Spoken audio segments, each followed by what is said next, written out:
Sa loob ng lumipas na 7 taon, isang babae na nagngangalang Maria ang naglaho na lamang na parang bula at hindi na nakita pa. Ang paniniwala ng ilan, siya ay lumisan at sumama sa ibang lalaki. Hanggang isang araw, ang binata niyang anak ay nagtungo sa kapulisan at sinabi na ang nawawalang si Maria ay naroon lamang pala sa kanilang bahay, nakalibing sa ilalim ng kama at pinaslang mismo ng sarili nitong asawa. Tara at ating buksan ang pahina ng krimen ng kaso ni Maria Angela De Luca.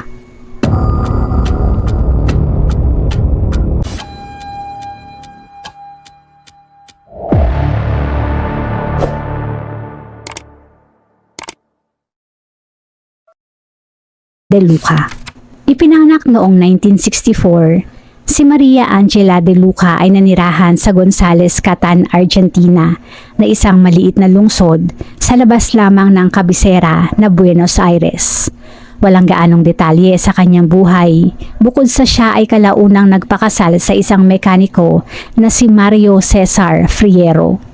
Si Mario ay nagmamayari ng isang workshop sa kanilang lugar at mas matanda kay Maria ng 2 taon. Ang kanilang pagsasama na nagsimula sa tamis ay nagbunga naman ang 2 anak na parehong lalaki. Sa sumunod na mga taon, ang pagsasama ni na Maria at Mario ay unti-unti nang umasim. Sa mga unang taon ng 1998, ang pag-aaway at argumento ay naging pamilyar at normal na sa kanilang tahanan. Ang anumang pagmamahal na mayroon si Maria para kay Mario ay tuluyan ng naglaho, kung saan si Maria ay nagkaroon pa ng relasyon sa isa nilang kapitbahay. Hindi naman kaila ang relasyon na ito kay Mario na dumagdag sa mga dahilan ng kanilang mga regular na pagtatalo. Sinubukan ni Mario na tuluyang makipaghiwalay kay Maria, ngunit sa huli ay palaging nagbabago ang kanyang isip. Patatawarin si Maria para ituloy ang kanilang relasyon na puro aberya. Sa kanilang bahay, ang domestic violence o karahasan ay masasabi na ding karaniwan. Madalas na atakihin at sakta ni Mario si Maria, ngunit si Maria ay hindi naman nagpapatalo at sinasaktan din si Mario pati na din ang kanilang mga anak. Madalas niyang binabato si Mario ng mga plato, takip ng kaldero o kawali at ayon sa pamilya, ang karahasan sa bahay ay madalas na galing kay Maria kaysa kay Mario. Dumating pa sa punto na ang bunsong anak ay nagwasiwas ng walis kay Maria para iyon ay pigilan na saktan silang magkapatid. Isang araw sa hindi maalalang petsa sa pagitan ng katapusan ng Pebrero at Marso ng taong 1998, si Mario ay mag-isa sa kanilang bahay at nagluluto. Si Maria at ang bunsong anak ay wala pa sa bahay, habang ang kanila namang panganay ay pumunta sa bahay ng lola nito para doon matulog. Nang dumating si Maria sa bahay, ang unang bukang bibig nito ay ang nalalapit na petsa ng anibersaryo nito sa naging kalaguyo. Nagtanong si Mario kung saan galing si Maria, kung saan si Maria naman ay galit na sinabi na wala itong pakialam. Sabay hagis ng kawali kay Mario na mayroon pang mainit na mantika na ikinapaso ni Mario. Sa nangyari na ito, si Mario naman ay hinawakan si Maria sa leeg at unti-unting hinigpitan ang pagkakahawak doon hanggang si Maria ay nanghina at bumagsak sa lupa. Pagkatapos noon ay kinuha naman ni Mario ang pulang scarf na suot ni Maria at ginamit iyon para sakalin ang babae. Ang mga sumunod na pangyayari ay hindi na naging malinaw at ayon kay Mario, hindi niya maalala ang kanyang ginawa. Sinabi niya na napaslang niya si Maria, ngunit kung paano, hindi niya maalala. Matapos nito, siya ay lumabas ng bahay at nanigarilyo at nang muling pumasok sa bahay ay saka nakita na wala ng buhay si Maria. At ayon sa kanya, lumipas muna ang 3 o 4 na oras bago niya tuluyang tinanggap na patay na si Maria. Sa nasabing realidad, si Mario ay kinaladkad ang bangkay ni Maria papuntang master bedroom. Siya ay lumabas sandali at nang bumalik ay may daladala ng pala at maso. Sa gitna ng ginagawa ay pinuntahan niya naman ang bunso niyang anak na nakita ang lahat ng pangyayari at sinabihan ito na matulog ka na, gabi na, at huwag mong sabihin ang tungkol dito kahit na kanino. Si Mario ay gumawa ng hukay sa sahig sa master bedroom na direkta sa ilalim ng kinaroroonan ng kama nilang mag-asawa. Sa hukay na yun niya inilagay ang bangkay ni Maria, saka iyon muling tinabunan. Kinaumagahan ay pumasok ang anak sa kwarto at nakita ang bagong gawa na bunto ng lupa sa ilalim ng kama. Matapos noon, si Mario ay bumalik sa kanyang normal na pamumuhay at patuloy na nagtrabaho bilang mekaniko sa kanyang talyer. Sa pagkawala ng presensya ni Maria, wala ni isa man ang nag-report na siya ay nawawala o missing. Iyon ay dahil sa tuwing mayroong nagtatanong, ang palaging sagot ni Mario, si Maria ay umalis at tuluyan ang sumama sa kalaguyo nito. Bilang kalat na kalat sa kapitbahayan ang pagkakaroon ni Maria ng kalaguyo, iyon naman ay pinaniwalaan at walang gaanong nag-question sa paliwanag na ito ni Mario. Pagdating naman sa mga anak ni Maria, tinakot niya ang bunsong anak maging ang panganay nang bumalik ito at nagsimulang magtanong ng pagkawala ng ina na ipapadala ang mga ito sa juvenile reformatory, oras na may makaalam ng talagang nangyari. Bukod doon, ayon sa bunsong anak, wala naman maniniwala sa kanya at maaari pang pag-isipan na nag-iimbento ng kwento kung sakali na siya nga ay mayroong pagsabihan.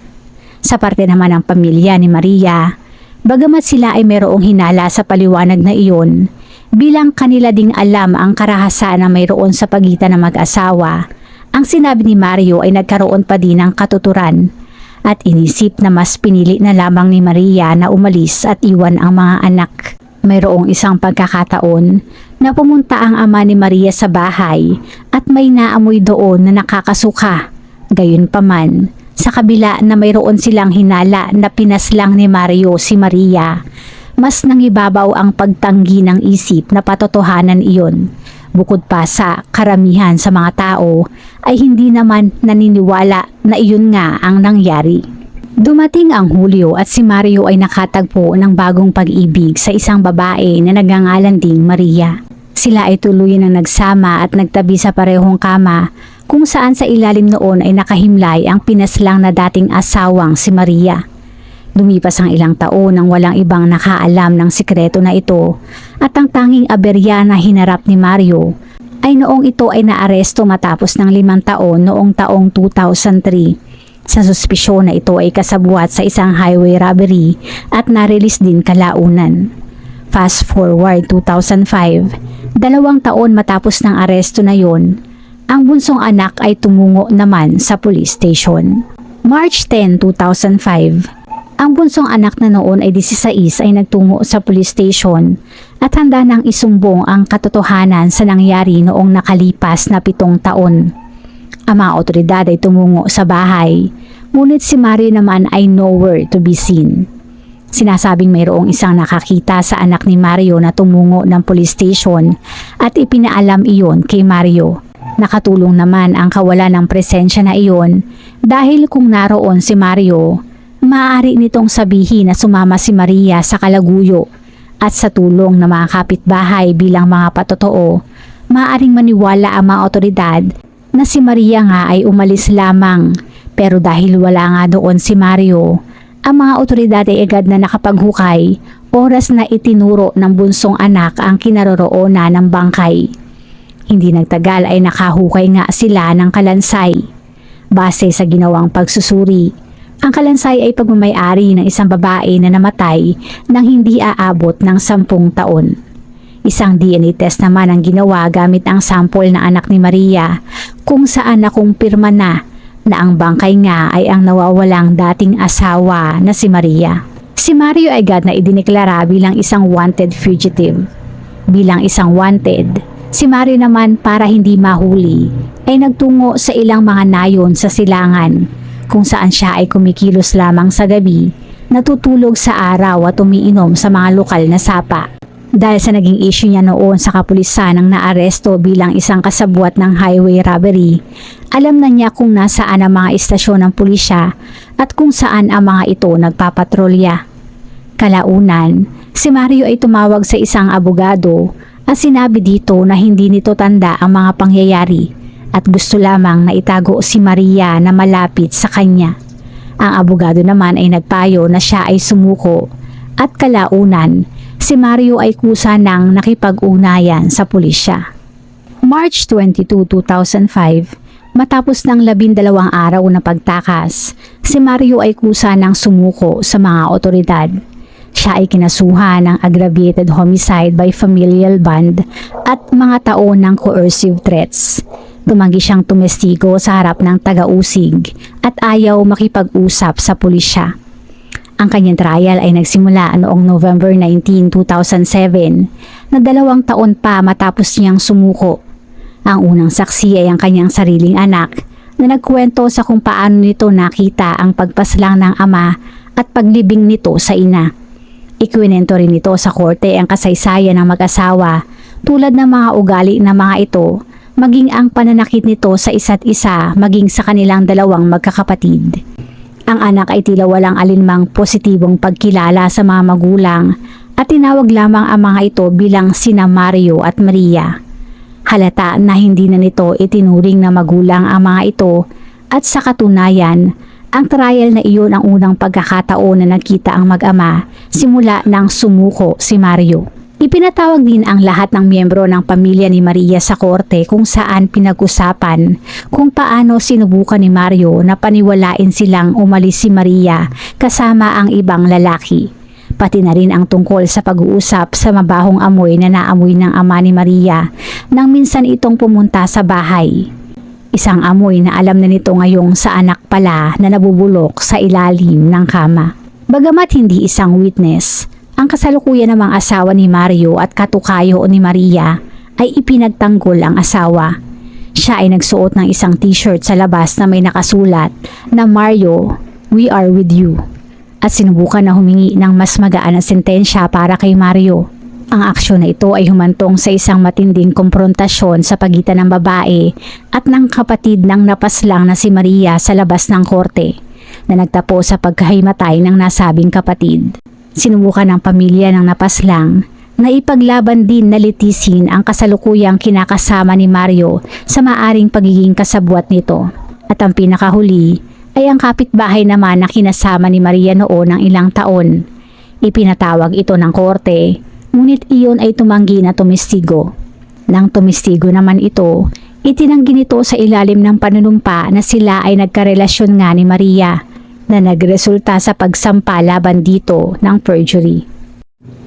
November 21 nang sa wakas ay nagsalita na si Mario.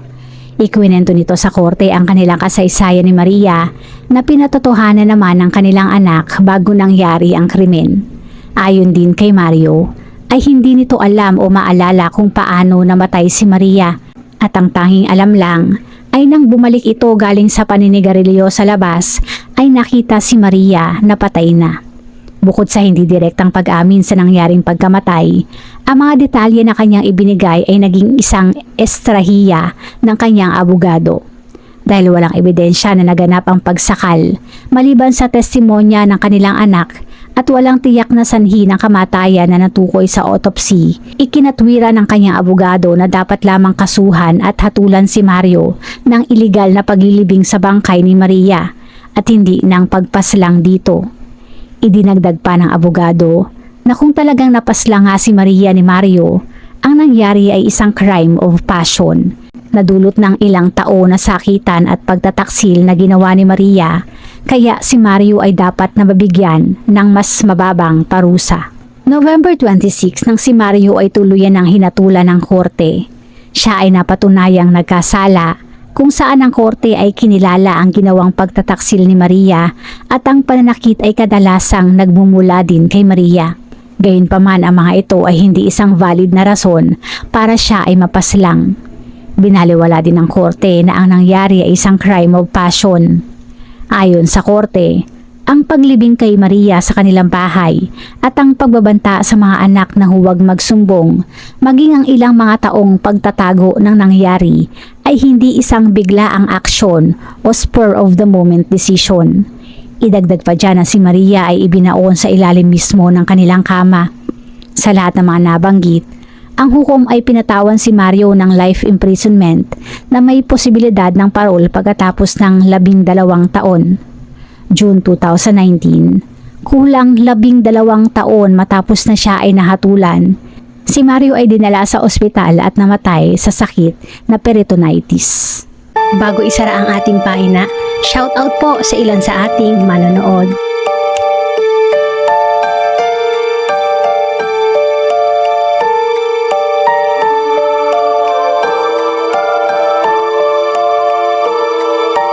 Salamat po